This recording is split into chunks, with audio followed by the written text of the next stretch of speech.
कुछ लोग जिनका वेट बहुत कम है और वज़न बढ़ाना चाहते हैं ताकि थोड़ा शरीर में जान आए, अच्छे दिखें, वो क्या कर सकते हैं? क्योंकि वेट लूज़ करने के लिए तो आजकल बहुत सारे सॉल्यूशन इंटरनेट में मिल जाते हैं। वेट बढ़ाने के लिए लोगों को कोई डायरेक्शन नहीं मिलती, उनको लगता है कि शायद सिर्फ ज़्यादा खाना इज़ द सॉल्यूशन। इसमें ना एक चीज़ आती है, चाहे लड़कियां हैं लड़के हैं, एक तो अश्वगंधा पाक अच्छा, बना बनाया मिलता है। ये अश्वगंधा पाक। पाक होता है, ये उसमें बहुत सारी चीजें डलती हैं। अच्छा ये ग्रंथ का योग है, आप गूगल करोगे आपको उसका फार्मूला आ जाएगा। अच्छा। एक मुसली पाक जिसमें सफेद मुसली, काली मुसली, साल बहुत चीजें हैं। और एक आता है कौच पाक। 3 पाक हैं। जैसे अश्वगंध को सुबह ले लो 1 चम्मच, दोपहर को ले लो मुसली पाक, रात को ले लो कौच पाक। लड़कों के लिए सबसे उत्तम चीज है। ये बॉडी के अंदर टेस्टोस्टेरोन लेवल को बढ़ा देता है। बढ़ाएगा तो मसल स्ट्रांग होंगे, मसल स्ट्रांग होंगे तो थोड़ा शरीर भी बनेगा। तो ये सबसे बढ़िया चीज है। 1 महीना खा लो, 1 महीना छोड़ दो, 1 महीना खा लो, 1 महीना छोड़ दो। इसको खाते रहो और जब बॉडी सेट होगी फिर छोड़ दो। तो उनको पाक मिल जाएगा आसानी से? बड़े आराम से मिल जाता है। और दूसरा, जो लोग बनाना शेक पीते हैं उनको बहुत फायदा होता है। बनाना शेक लो और साथ में बादाम शेक जो आता है वो ब्रेन के लिए आता है। अब कई लोग कहेंगे गोयल साहब ऐसे ही बता देते हो, वो फायदा तो करते हैं, वजन नहीं बढ़ता। तो वजन बढ़ाने के लिए काले चने और मूंग की दाल स्प्राउट करके खाने शुरू कर दो, वजन बढ़ेगा ही बढ़ेगा। अच्छा, आपने बोला बनाना शेक, इससे मुझे ध्यान आया कि आयुर्वेद में बहुत सारे इस तरह के खानों के कॉम्बिनेशन भी हैं जो मना किए जाते हैं। जैसे कि दूध के साथ दही नहीं लेना है या खीरे के साथ टमाटर नहीं लेना। इसी तरह एक कॉम्बिनेशन है, दूध के साथ केला नहीं लेना चाहिए। और बनाना शेक में तो दूध और केला ही है। हाँ, नहीं ऐसा नहीं है, दूध के साथ केला नहीं लेना चाहिए। दूध के साथ केला तो दुनिया ही खाती है। लेकिन ये है कि बहुत सारी चीजें हैं मैडम। जैसे दूध के साथ कोई नमकीन चीज, जैसे बंदा आदमी बैठा है नमकीन भुजिया खा रहा है, पकौड़े खा रहा है, ऊपर से दूध पी लेता है तो प्रॉब्लम हो सकती है। जैसे मच्छी के पकौड़े खाए, दूध पी लिया तो वाइट स्पॉट आ जाते हैं बॉडी पे। तो ऐसी बहुत सारी चीजें, इस पे चर्चा करेंगे कभी। इसके लिए पूरा एक एपिसोड बनेगा मैडम कि क्या चीजें हैं जो आपस में कंबाइन नहीं लेनी चाहिए। बिल्कुल, जिनका आपस में विपरीत रिश्ता है।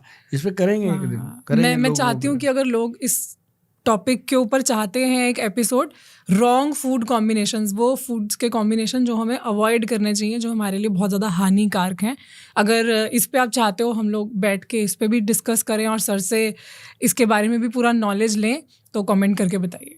अब सर मेरे कुछ रैपिड फायर क्वेश्चंस हैं। रैपिड फायर मतलब शॉर्ट क्वेश्चंस, उनके आप शॉर्ट में या फिर आप डिटेल में जैसे आंसर देना चाहें वैसे दीजिए। तो कुछ इस तरह की प्रॉब्लम जिससे आज की जनरेशन सफ़र कर रही है मगर उनके पास कोई सॉल्यूशन है नहीं, और अगर वो सॉल्यूशन ढूंढने निकलते भी हैं तो कोई दवाई पकड़ा देता है या कोई इस तरह की चीज़ जो उनकी पॉकेट्स खाली कर देती है।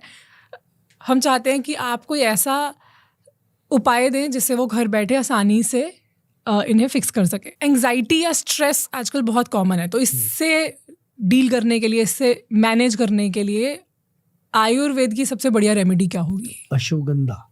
अच्छा, अश्वगंधा काम करता है, रिलैक्स करता है मसल्स को। अश्वगंधा से अच्छी चीज ही कोई नहीं। अश्वगंधा पाउडर रात को लें पानी के साथ, गर्म दूध के साथ, जैसे दिल करता है। और दूध कभी कभी खसखस वाला और हल्दी वाला दूध पिएं, स्ट्रेस कम होता है। और या फिर सबसे बढ़िया मंत्र जो मैं जपता हूँ वो जपो। क्या है कि 100 से लेके 1 तक उल्टी गिनती करो। क्या होगा तो इससे क्या होता है कि आपका थॉट रिवर्स होता है। अच्छा, ब्रेन रिवर्स होता है और रूम के अंदर आप उल्टा चलो। अच्छा, उससे कंसंट्रेशन बनता है। जब आपका कंसंट्रेशन अब जैसे मान लो 100 से बैक जा रहा है आदमी, गिनती करता है, तो वो कंसंट्रेशन बना के रखता है कि मैं भूल ना जाऊं। सारा ध्यान उस तरफ चला गया, फोकस वहां चला गया। और दूसरा, जब वो उल्टा चलता है तो उसको लगता है गिर ना जाऊं। सीधे चलते तो डर नहीं लगता। तो या फिर एक और बड़ा मंत्र है कि जब भी स्ट्रेस आता है तो उल्टे हाथ से लिखना शुरू करो। कुछ भी लिखो। आप मान लो अपने मम्मी पापा का नाम लिखो, अपना नाम लिखो। अगर आप हिंदू धर्म से में लिखना चाहते हो तो जय माता दी लिखो। सिख हैं तो वाहिगुरु वाहिगुरु वाहिगुरु वाहिगुरु लिखो। मेरा वही होता है, मैं बाबा दीप सिंह जी की फोटो रख के लिखने लगा वाहिगुरु वाहिगुरु वाहिगुरु वाहिगुरु। बड़े सालों में मैं सीधा लिखने लगा जी। सीधा लिखा नहीं जाता, वो बंदे को लगता रहता है कभी वाह इधर हो गया, कभी हा इधर हो गया, कभी गा इधर हो गया, तो उससे पूरा वाहिगुरु लिखा नहीं जाता, तो वो उसी में उलझ जाता है, उसको पूरी दुनिया भूल जाती है। तो वो कंसंट्रेशन का सबसे बेस्ट मेथड होता है। या फिर जो खाने के लिए आप मांग रहे हो तो अश्वगंधा है, इसके ऊपर आयुर्वेद में कुछ नहीं है।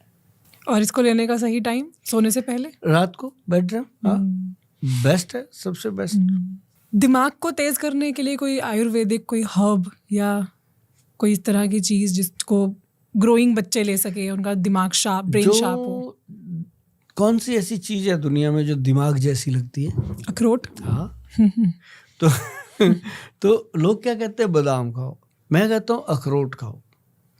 अखरोट को बच्चे को देना है, बच्चा ऐसे नहीं चबाता, पीस के उसको पेस्ट सा बना के खिला दो। मूंगफली सबसे बेस्ट ब्रेन के लिए। और एक चीज और मैं बताता हूँ ब्रेन के लिए, वो आता है फ्रूट में अनार सबसे बेस्ट है। अनार जो है जी वो गर्म होता है पर ब्रेन को शार्प करता है। अच्छा। और अखरोट ब्रेन को शार्प करता है। अगर जड़ी बूटी में जाओगे तो ब्रह्मी, शंखपुष्पी, अच्छा। वचा, और एक है उसके अंदर जटामांसी। अच्छा मैडम जो वचा है ना, अच्छा, ये जो वचा वर्ड है आप गूगल करके देखना, ये मेमोरी रिकॉर्डर है जड़ी बूटी। अच्छा। इसकी खुशबू इतनी प्यारी होती है, मतलब बच्चे उसको स्मेल करते हैं, खुश होते हैं। अच्छा। तो इसका बनता है पाउडर 4 चीजों का। इसको हमने ब्रेन अमृत के नाम से बनाया हुआ है। अच्छा। तो ये ना जी हम उनको बताते हैं जो ADHD के बच्चे हैं, जिनका कंसंट्रेशन नहीं बनता, जिनको स्पेशल चाइल्ड्स कहते हैं, उनकी थेरेपियां चलती हैं। मैं कहता हूँ ये पाउडर बना के साथ में चलाओ मैडम, बहुत जल्द रिजल्ट आता है। अच्छा। और जिनका ब्रेन वीक है, ब्रेन कमजोर है, उनके लिए ब्रह्मी, शंखपुष्पी, बचा और जटामांसी का मिश्रण ऐसा जबरदस्त है कि इसको कोई लगातार ले ले तो कभी भी माइग्रेन का दर्द नहीं होता, कभी सिर में दर्द नहीं होता। ये ऐसी चीज है। बहुत हम सुनते हैं कि पानी थोड़ा सा कोसा पीना चाहिए, थोड़ा सा वार्म वाटर लेना चाहिए, वो डाइजेशन के लिए अच्छा होता है। कई लोग ये भी कहते हैं कि नहीं, ठंडा पानी पीना चाहिए। क्या सही है आयुर्वेद के हिसाब से, कोसा पानी या फिर नॉर्मल या ठंडा पानी? दोनों ही नहीं। दोनों ही नहीं? कोई भी नहीं। फिर घड़े का पानी। घड़े का पानी। घड़े का पानी जो मट का पानी होता है वो आपकी बॉडी टेम्परेचर के अकॉर्डिंग रहेगा। अच्छा। सुबह का भी, शाम का भी, दोपहर का भी अपने आप टेम्परेचर पकड़ेगा वो। जो मौसम का टेम्परेचर रहेगा उसके अकॉर्डिंग रहेगा वो, चाहे सर्दी हो या गर्मी, कोई भी मौसम। और मैं तो हमेशा लोगों को बताया कि आपके घर में अगर फ्रिज है 2 लाख का है, 50,000 का है, बढ़िया है, होना चाहिए। जो फ्रिज में रखने वाली चीजें हैं वो रखो। पानी फ्रिज का मत पियो। पानी पीना है तो घड़े का पीना है। बहुत ज्यादा अमीर हैं आप तो कोई बात नहीं, सोने का घड़ा ले आओ, मिट्टी का घड़ा लेके उसको सोने का कैप चढ़ा लो ऊपर, फ्रिज के पास रख लो, सोने का गिलास ले लो, उससे पानी भर के पी लो, है अगर आपको अमीरी दिखानी है। लेकिन घड़े का पानी पियो। या फिर इस बोतल का, कांच की बोतल हो, उसमें घड़े का पानी डालो, उसके अंदर 10 पत्ते तुलसी के डाल के वो पियो। जब पानी खत्म हो और डाल लो। तुलसी के पत्तों वाला पानी पियोगे, उससे बड़ा अल्कलाइन पानी है ही नहीं। अच्छा, हमने बहुत सारे हर्ब्स की बात की। अगर हर किचन नहीं बोलूँगी मैं, हर रसोई में अगर एक जड़ी बूटी, एक हर्ब होना चाहिए तो वो कौन सा है? हाँ, हर रसोई घर में अगर एक जड़ी बूटी होनी चाहिए जो हमेशा आपको खुश रखे, तंदुरुस्त रखे, वो है अश्वगंधा। अश्वगंधा। हाँ, जो अश्वगंधा है ना जी, वो अपने ब्रेन को, नर्व सिस्टम को ताकत देती है। और बाकी तो औषधियां हैं, जैसे हल्दी है, अजवाइन है, खसखस है, ये सारी चीजें तो है। लेकिन अश्वगंध हर घर में नहीं होती, होनी चाहिए। और घर के बुजुर्गों को, बड़ों को चाहिए, वो बच्चों को भी खिलाएं, घर के थानेदार को भी खिलाएं, लानेदार को भी खिलाएं, खुद भी खाएं। अश्वगंध 1-1 चम्मच सारे खाएं। सबसे सस्ता सौदा है और सबसे बड़ा काम करता है। और कोई ऐसी आयुर्वेदिक प्रैक्टिस या कोई टिप या कोई हर्ब जो बहुत ज्यादा चर्चा में रहती है और एक्चुअली में उसका कोई इतना फायदा नहीं है? एक्चुअल पता क्या है जी, आयुर्वेद में जैसे मैं भी बोलता हूँ और भी वैद बोलते हैं, 10 लेडीज बैठी हैं, 10 आपको टिप दे के जाएंगे और 10 की निकली होती है पहली, है ना। तो वो आपको कोई कहेगी जी नींबू पानी पिया कर, सुबह खाली पेट शहद मिला के गर्म पानी में पिया कर, कोई कहेगी सौंफ उबाल के पिया कर। मतलब ऐसा काम नहीं करना चाहिए। जो भी करना किसी ऑथेंटिक वैद या अच्छी कोई बुक से मिले आपको फार्मूला, जो बुक है उससे मिले, तो वो आप कर सकते हैं। अदरवाइज आयुर्वेद में कोई भी ऐसी जड़ी बूटी नहीं है मैडम जिसका कोई फायदा ना हो। जो घास होता है, घास को खा के कुत्ता अपना ट्रीटमेंट कर लेता है, देखा होगा आपने। घास को खा के गाय भैंस दूध दे देती है, तो उसके अंदर भी गुण है। तो मतलब कोई ऐसी चीज है नहीं।